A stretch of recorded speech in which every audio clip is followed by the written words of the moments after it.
Hello दोस्तों, welcome to inclusive study centre. अभी भी बहुत सारे लोगों को ऐसा लग रहा है कि दिसंबर में एग्ज़ाम नहीं होगा। देखो, मैं आपको एक बात बता देता हूँ कि सच्चाई का सामना कीजिए। एक्चुअल में क्या है कि जब वो दिवाली की छुट्टियाँ के बाद कल आयोग खुला था, तो उस समय मतलब 2 ढाई बजे के आसपास कर आयोग पर जो नोटिस है ऑफ़िशियली बन के तैयार हो गया है। तो मैंने आपको तभी वीडियो बना दिया था।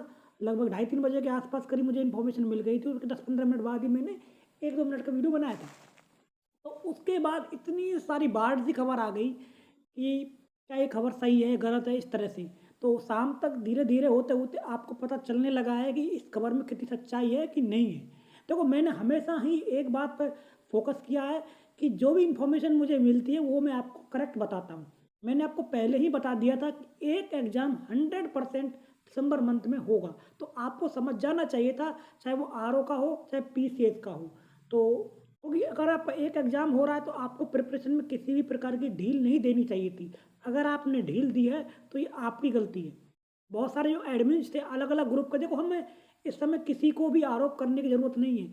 उनको भी जिस प्रकार से खबरें मिलती थी, वो भी उसी प्रकार से अपडेट देते थे। मैं मानता हूँ कि कई बार चीज़ें मिस आउट हो जाती हैं, लेकिन आप इतना भी इस बात को समझिए कि आयोग ही बिल्कुल कुछ करने की तैयारी नहीं है। तो ऐसा बीपीएससी की तरह तो है नहीं इतना एक्टिव कि कोई भी गड़बड़ खबर चल रही है सोशल मीडिया पे तो तुरंत उसकी अपडेट हम दे दें। तो इस तरह की आयोग की कार्यप्रणाली है। कल क्या हुआ था? कल मीटिंग हुई और मीटिंग में सिर्फ़ एक इंसान था जो बिल्कुल पूरी तरीके से अड़ा हुआ था। तो उसने साफ कह दिया कि भैया एग्ज़ाम तो दिसंबर में होगा, और चाहे वो डबल शिफ्ट में कराना पड़े, चाहे नॉर्मलाइज़ेशन हो। और सचिव बिल्कुल इसके खिलाफ थे, ये भी मैं आपको बता रहा हूँ। सचिव ने यही बोला था कल कि जो मीटिंग में, देखो हालाँकि चीज़ें अंदर की बातें नहीं बतानी चाहिए, आप कुल मिला के बात समझ लीजिए। मैं आपको यही कहूँगा कि सिर्फ़ एक पर्सन था जो इसके खिलाफ था। आपको नॉर्मलाइज़ेशन के मतलब वो नॉर्मलाइज़ेशन को सपोर्ट करता, वो ये 100% चाह रहा था कि एग्ज़ाम आपका हो, चाहे नॉर्मलाइज़ेशन के साथ हो, चाहे नॉर्मलाइज़ेशन कुछ भी हो उसमें। एस्पिरेंट पे उसको कोई फ़र्क नहीं पड़ने वाला था, मतलब उनकी भावनाओं का। तो ये मैंने आपको सारी अपडेट बता दी है। जहाँ तक गाइस बात है दोनों एग्ज़ाम दिसंबर में हो रहे हैं।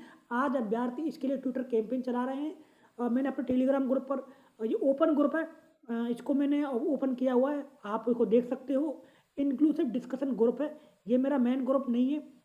ये डिस्कशन ग्रुप है, आप कोई भी क्वेरी यहाँ पर पूछ सकते हो। ओपन ग्रुप है, आप कोई भी फ़ोटो शेयर कर सकते हो। आपने ट्वीट क्या किया उसके बारे में आप शेयर कर सकते हो। 11 बजे ट्विटर कैंपेन चल रहा है, जैसे ही कुछ इसके रिगार्डिंग अपडेट आएगी शाम तक तो मैं आपको तुरंत इसके बारे में अपडेट दूँगा। जहाँ तक गाइस बात ऑफ़िशियली नोटिस की, देखो कल भी मैंने आपको बोला था ऑफ़िशियली नोटिस आपका 2 बजे ही बन के तैयार हो गया था, 2 ढाई बजे के आस-पास कर 4 बजे 4 तारीख को। अब वो कब आउट होता है, कब नहीं होता है, ये आयोग के ऊपर निर्भर करता है। मैंने कल आपको शाम को एक वीडियो बनाया था, तो उसमें मैंने ये बोल दिया था, देखो भई चांस तो कल हैं आने के पूरे-पूरे। लेकिन कई बार क्या होता है ना कि ये हम सब हमको गलत ठहराने के लिए इस तरह की हरकत करता है, जैसे कि इन्होंने मार्च में की थी। मार्च में इन्होंने जैसे नोटिस बना दिया था और उस दिन रिलीज़ नहीं किया था, अगले दिन रिलीज़ किया था। और हम लोगों ने जोश-जोश में वीडियो बना दिया था कि आज नोटिस आ रहा है। तो कई बार इस तरह की खबरें चल जाती हैं। तो मैं आपसे यही कहना चाहता हूँ कि प्रिपरेशन अच्छे से करते रहो। किसी भी प्रकार की क्वेरी हो तो आप हमसे पूछ सकते हो। ये मेरा मेन ग्रुप है इंक्लूसिव स्टडी सेंटर। और अगर आप मुझसे कोई क्वेरी पूछना चाहते हो तो बायो में मेरा लिंक है @राजकुमार चौधरी 1। आप मुझसे कोई क्वेरी पूछ सकते हो। धन्यवाद गाइस, नमस्कार। तो आप प्लीज़ किसी को ना गाली वगैरह मत दो, ये चीज़ें सही नहीं है, क्योंकि इससे पता चलता है कि हम कितने समाज में रहते हैं। हालाँकि मैं मानता हूँ कि गड़बड़ तो हो गई है पूरी तरीके से, अब जो भी है हम सबके सामने है।